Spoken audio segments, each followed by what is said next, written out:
afternoon, and welcome to yet another instalment of Twttin. It's the sketch show that looks at what happened in history this week and then makes little or no attempt to see how that relates to the world we live in today. Which was originally its brief, but none of us care about that anymore. No one's noticed. Probably best not to mention it at all. Really, this show should be called That Was Then. Then everyone would have to shout out, Twt! What did you call me? Oh, right, yeah, you can see the problems with that name. Perhaps the reason no one has noticed us straying from our brief is due to them being distracted by our ice-cold house music band. It's Christian, Reilly and Guillotine. That was then, this is now history. It's just one flipping thing after another.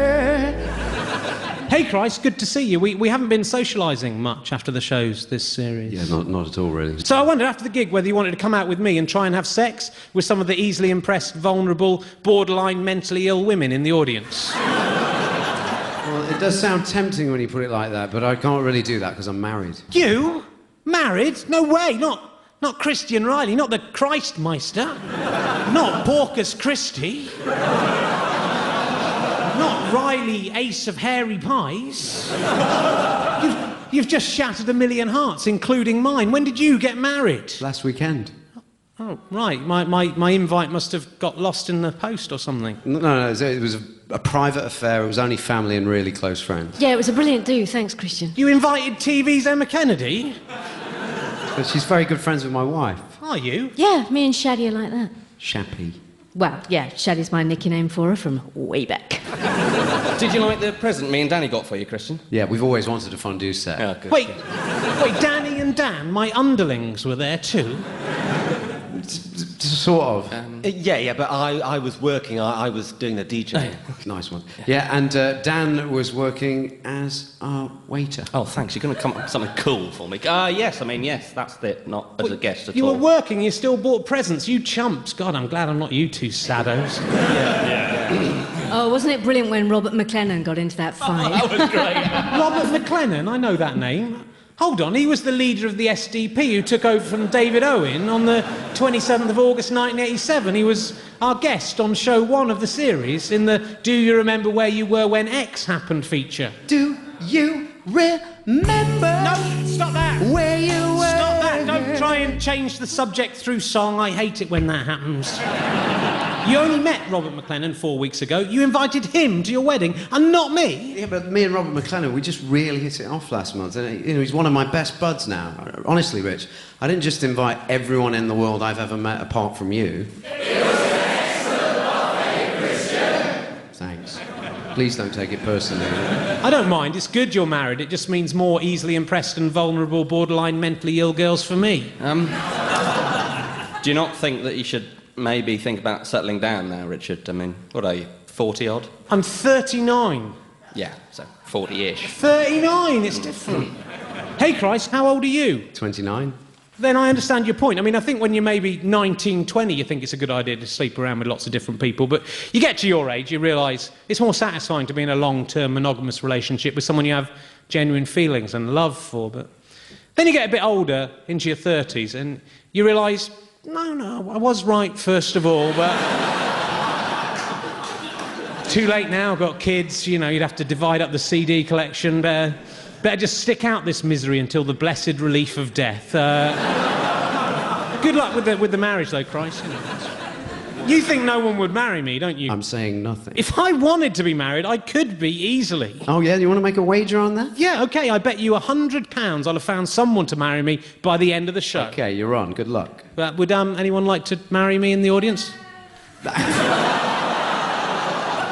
doesn't count if it's one of the easily impressed, vulnerable, borderline, mentally ill women in the audience. Oh, come on. Or men. What chance does that give me? That was my only hope. Anyway, history. On the 26th of September 1580, Francis Drake, or Walter Raleigh, one of the two, completed his circumnavigation of the world. Now, I have a 2-1 in history from Oxford University, and even I can't tell you which one of those fellas is which. Which one discovered the potato? No one knows. Which one was playing bowls when the Spanish Armada arrived? Not an historian alive who is sure. Who put his cloak over the puddle for Judi Dench? Can I do a 50-50, Chris?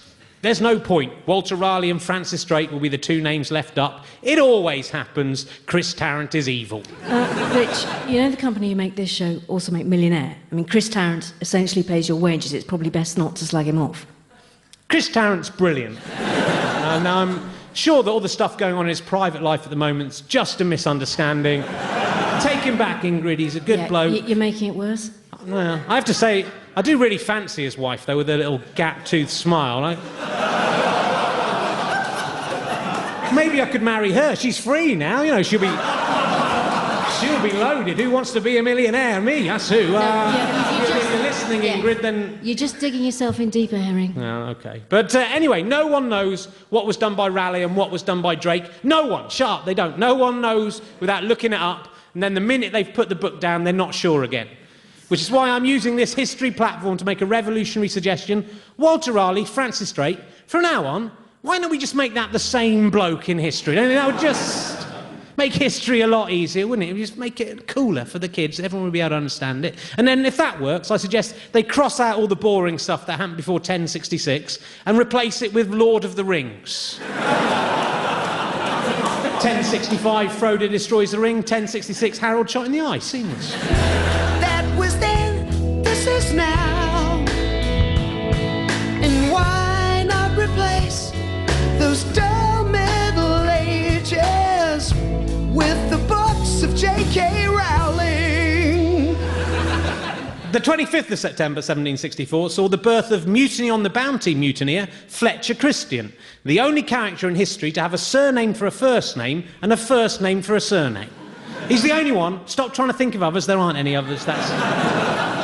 He's memorably been portrayed on screen and stage by hunks including Errol Flynn, Clark Gable, Mel Gibson and David Essex. And yet this is how Captain Bligh genuinely described the real Christian. His knees stand a little out, and he may be called a little bow-legged. He is subject to violent perspiration, particularly in his hand, so that he soils anything he handles. Not such a hunk now, is he, old bow-legged, sweaty-handed Fletcher Christian, soiling stuff with his sweat? Not quite how he's been portrayed by Hollywood, though David Essex got that sweat thing spot on. I'm sure it was an accident, but it's brilliant. I can't believe this aspect of Christian has been ignored for so long. He didn't sweat through his armpits or forehead like a normal person, but through his hand. Just one of his hands. This strange one-hand-based perspiratory condition must have had some bearing on this famous mutiny. Here's what really happened. That was then, this is now. What really happened? In 1787, the legendary Bounty set sail for Tahiti, carrying its load of breadfruit plants, part of insane Captain Bligh's plan to grow bread as a fruit, presumably planting bits of bread in some soil and just hoping for the best. Make haste, men. Bring those breadfruit plants aboard. We set sail at noon. We are working as hard as we can, Captain Bligh. That's not good enough. Work harder. There's no need to shout. Wait.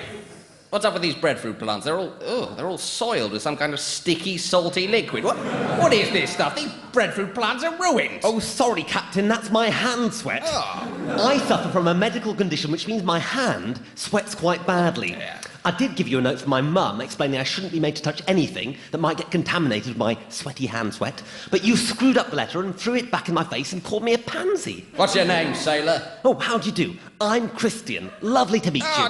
Don't shake my hand with your weird sweaty hand. I'll catch sweaty hand-itis off you. And tell me a surname. We don't use first names on board ship. Christian is my surname. My Christian name is Fletcher. Although, in a way, you could say my Christian name is my surname, as my surname is Christian. Just my little joke. Yeah. Shut up, Fletcher or Christian, whatever your name is. And as the journey went on, breadfruit/sweat tensions rose. Right, time to chart today's course. My maps and compass are all soiled with sweat. Have you been touching these, Fletcher, Christian, or whatever your name is? No. Don't lie. Who else would have got hand sweat on my stuff? And my breadfruit plants aren't growing. Look, I've been trying to tell you, Captain, that bread is made by bakers. Shut it, you slippery-fisted buffoon. But when the ship arrived in Tahiti, Fletcher Christian found a brave new world awaiting him. Oh, Fletcher, you are so handsome. But I am bow-legged. Oh, in Tahiti, bow legs indicate strength. And my Christian name is a surname and vice versa. But all Tahitian names are stupid too. And, oh, look, I've got an excessively sweaty hand, which soils everything it touches. Oh, this is good news. Due to a strange genetic quirk, Tahitian women's breasts have no sweat glands in them and are consequently too dry. You can use your sweaty hand to moisten my bosoms. And then when you're done with me, you can moisten the bosoms of every woman on the island. With my sweat? Or with any other unguent that comes to hand. Oh, Brill, get in. Let's get married. After 5 months of sweaty fondling, the Bounty went back to sea and tempers started to fray.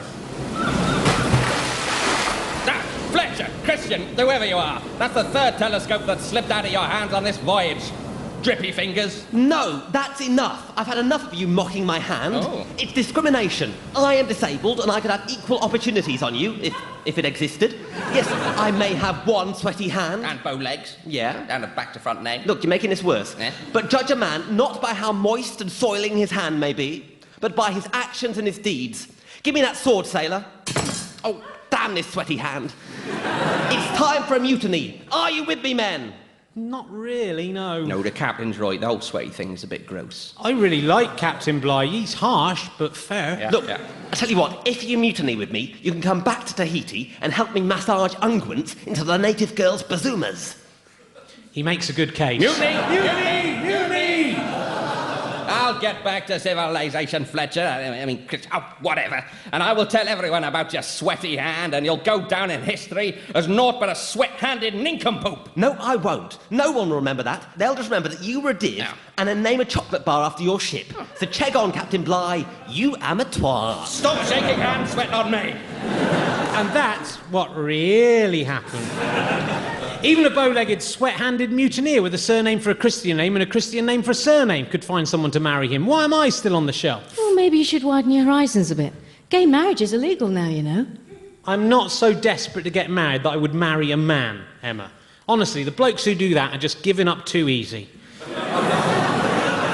You'll find a nice girl if you're prepared to wait, Elton, but now it's time for a song, if Christian's wife will let him sing one.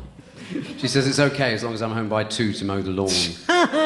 Bad luck, Marido. Under the thumb. Got to do what the wife says now, haven't you, mister? No freedom for you, Chain. Doing the washing up, doing the garden. Oh, I feel sorry for you, Marido. I'm so alone.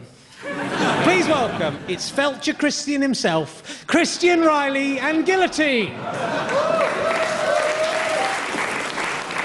On the 25th of September 1897, the first British bus service began running, and this opened us up to a whole new world of collective experience. Well, I chanced upon this fella on the bus the other day, and he looked at me and grinned, and I just didn't know what to say. And he told me in a voice too loud of all the things he had to do, and right there and then everybody on the bus knew. He was a man with learning difficulties. He was a perfectly pleasant kind of guy, but if he asked you where you lived, you'd have to have him to lie, because something about it made you feel uncomfortable.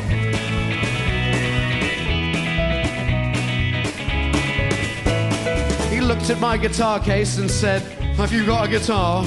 And under different circumstances I might have said, "No, it's a machine gun, ha ha." But I kept my face in neutral and said, "Yeah, you're right, it's a guitar." And everybody stared straight ahead because they'd cottoned on. He was a man with learning difficulties. He was a man with learning difficulties. And nobody knew his full story. Was he born like that, or was it a head injury? And if you asked him, he probably wouldn't understand the question. When he got off the bus at the next stop, we felt this weird mix of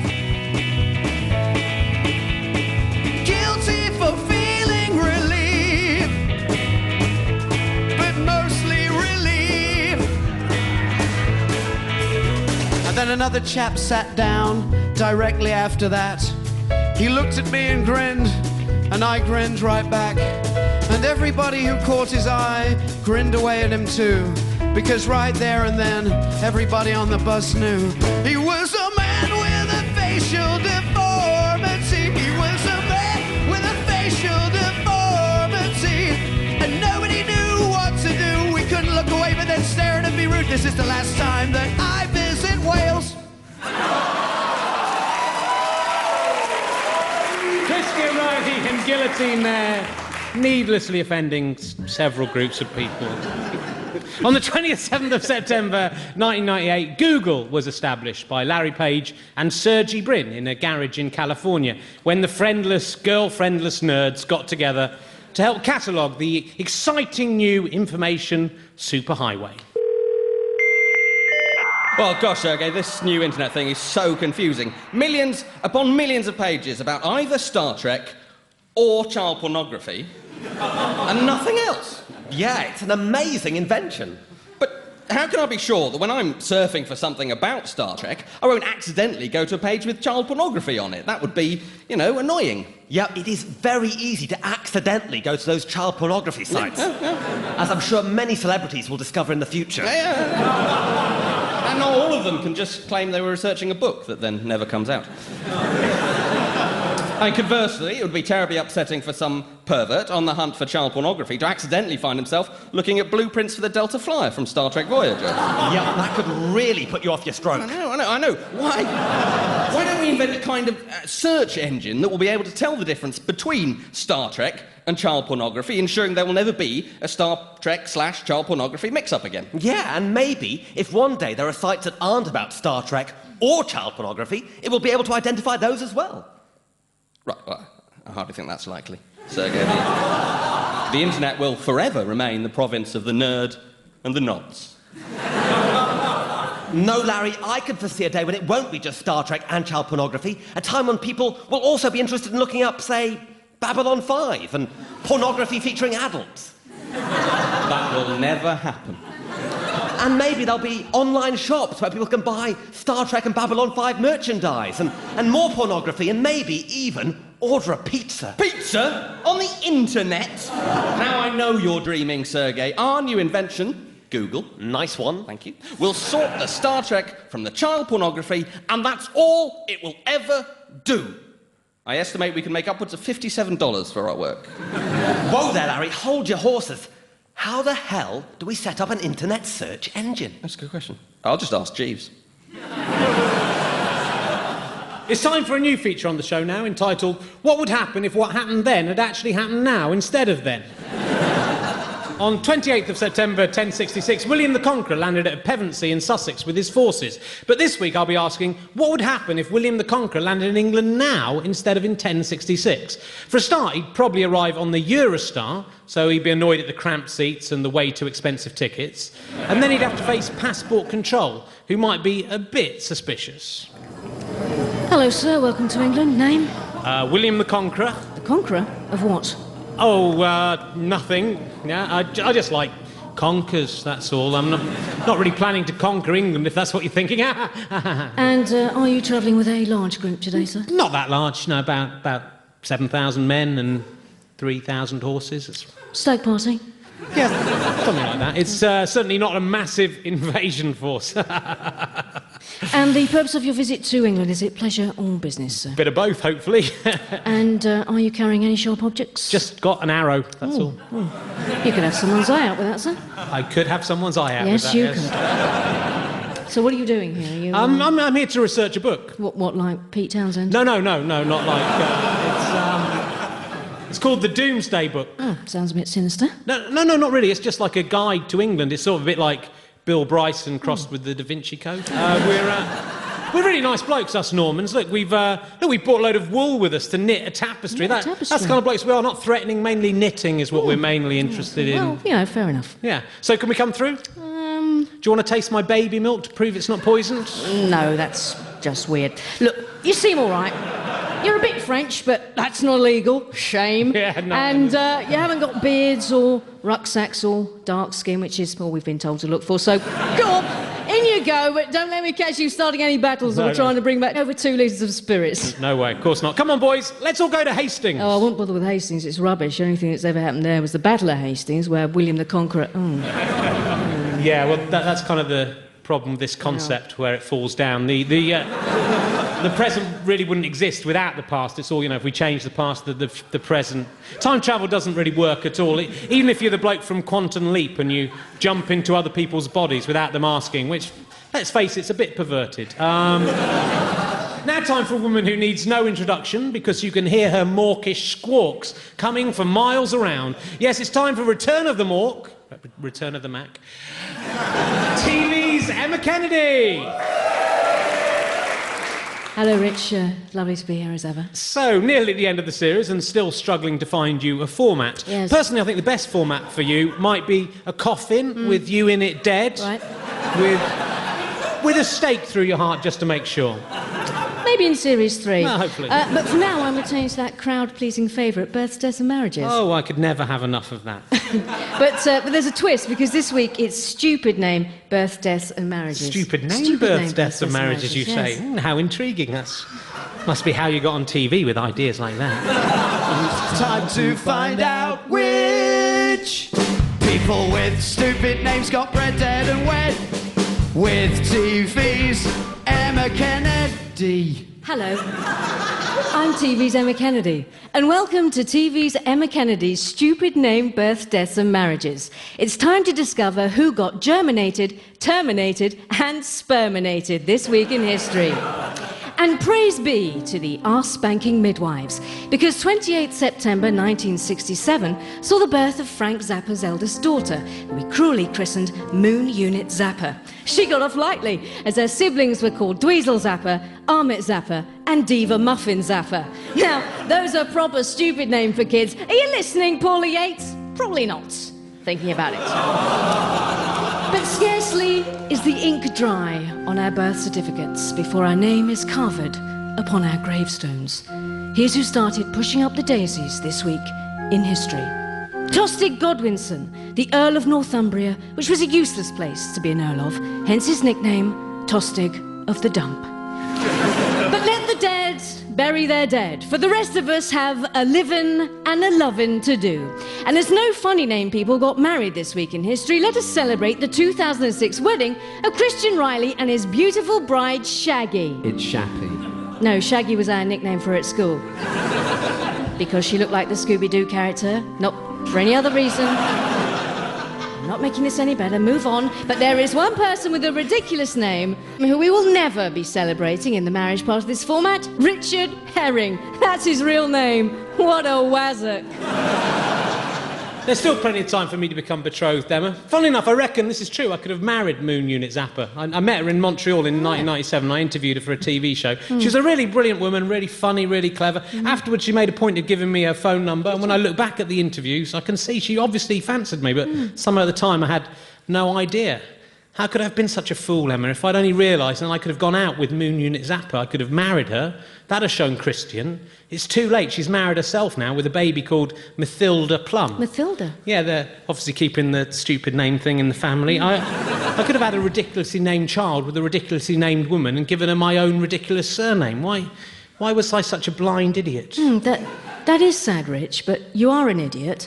And like all idiots are doomed to die sad and alone. And it's a shame that you didn't have sex with Moon Unit Zappa, because if you had done, you would have had a moon on your stick. Do you get it? It's like what you used to say on the TV programme you're on 10 years ago. Yeah. Aha! Aha ha ha!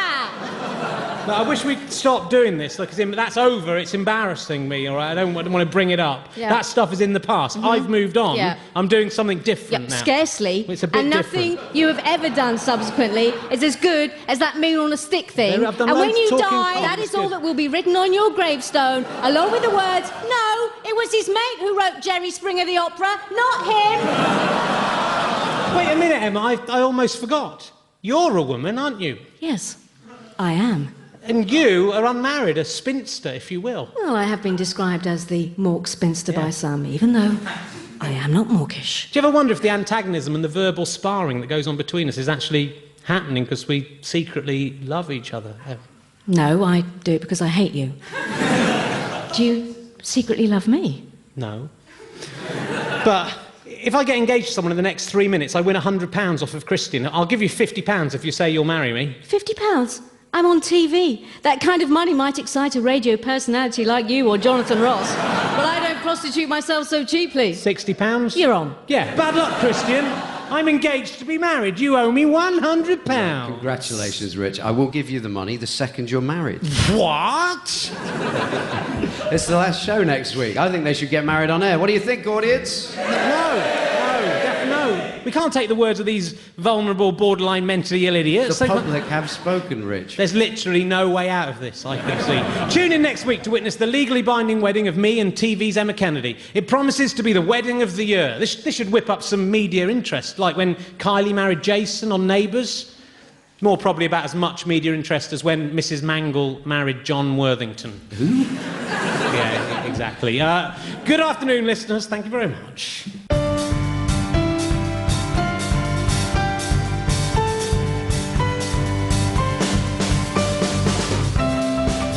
That was Then, This Is Now. It was written and performed by Richard Herring, TV's Emma Kennedy, Danny Robbins and Dan Tetsell. So I was hardly in it this week, was I? The music and stuff was done by Christian Reilly and Guillotine, who were Damien Caldwell, Martin Kane and Charlie Round Turner. It was produced by Anthony Elizabeth and was a Celador production for BBC Radio 2.